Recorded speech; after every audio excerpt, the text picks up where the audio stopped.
Yang paling memorable dan meaningful, Mimpi $1 Juta.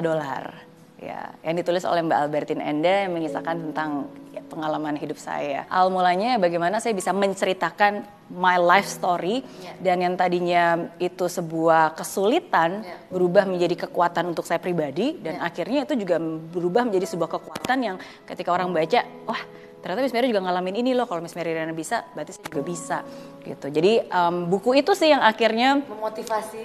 Iya, dan membuat banyak orang juga tahu tentang Mary Riana dan kisahnya, dan dari buku itu juga yang akhirnya kan diangkat ke layar lebar dan jadi film gitu. Jadi itu sih yang sampai hari ini mungkin very memorable.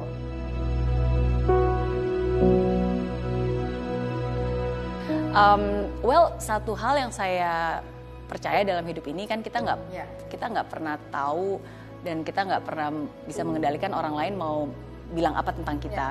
Of course kalau misalnya mereka menganggap dan melabel, wah Mary Riana sukses, Mary Riana bisa, kuat gitu ya. Saya bersyukur gitu kalau mereka melihat situ dari saya. Tapi yang paling penting adalah bagaimana saya mengidentifikasikan diri saya sendiri, dan definisi sukses, definisi kuat itu apa gitu. Bagi saya kuat itu ya bukan berarti kita harus selalu kayak tangguh gitu kan. Iya, jadi ya buat saya itu bukan beban ya, tapi itu responsibility sih, pengingat aja untuk saya. Dan definisi kuat buat saya juga bukan berarti nggak nangis ya. Saya juga again sometimes again during pandemic ini pasti juga saya sedih, saya breakdown, ada nangisnya juga gitu. Tapi it's a reminder that even though I'm crying, I'm still strong gitu.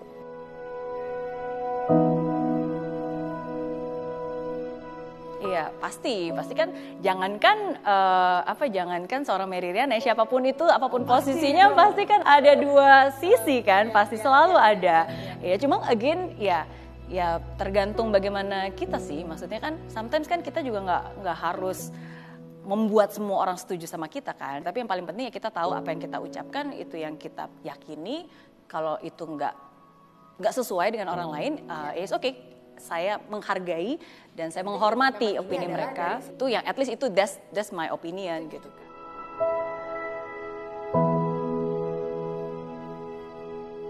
Sebenarnya kalau dibilang apa yang sangat saya ingin dan sebenarnya apa yang lebih passionate buat saya itu bukan tentang bisnis sih. Saya bukan orang yang, menurut saya bukan orang yang expert di bidang bisnis yang tahu segalanya, dan saya sebenarnya nggak terlalu sering kayak sharing harus tentang bisnis, enggak. Tapi sebenarnya lebih saya sering sharingkan khususnya di konten-konten saya dan di manapun juga itu lebih ke personal development. Find your passion, kenapa kita harus kuat gitu kan, harus punya mimpi, atau mungkin anything about personal development gitu kan.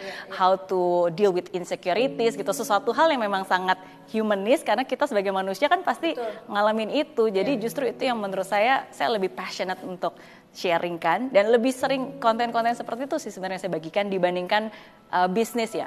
Bisnis itu kan hanya salah satu wadah dan salah satu role di dalam hidup saya gitu. Dari sejak di Singapura, tapi itu juga ketidaksengajaan sih, dalam arti ya karena pencapaiannya di bidang bisnis, kan people know gitu kan, dan apalagi ketika mereka tahu oh ada orang Indonesia berhasil, tapi backgroundnya beda, karena kan kalau orang Singapura berpikir orang Indonesia yang sukses pasti kan wah kaya raya, yang biasa dia ngeliat di Orchard Road ibu-ibu, wah rambutnya banyak besar bawa tas gitu kan.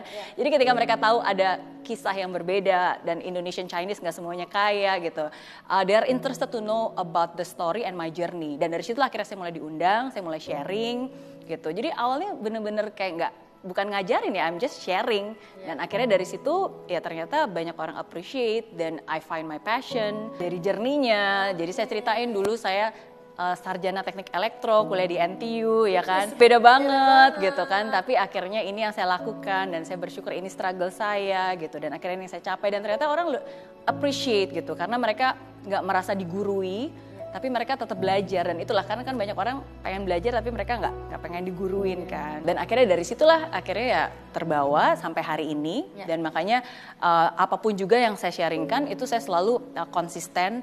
I'm not telling you what to do, but I'm just sharing you what I've done. Jadi apapun juga yang saya sharingkan itu benar-benar yang udah saya alamin, saya jalanin gitu kan, dan yang saya yakinin gitu. Jadi kalau memang itu bukan ranah saya dan bukan knowledge saya, dan saya nggak punya nggak punya skill di bidang itu, ya saya nggak akan ngasih tahu kamu harus gini gitu, karena that's just not me.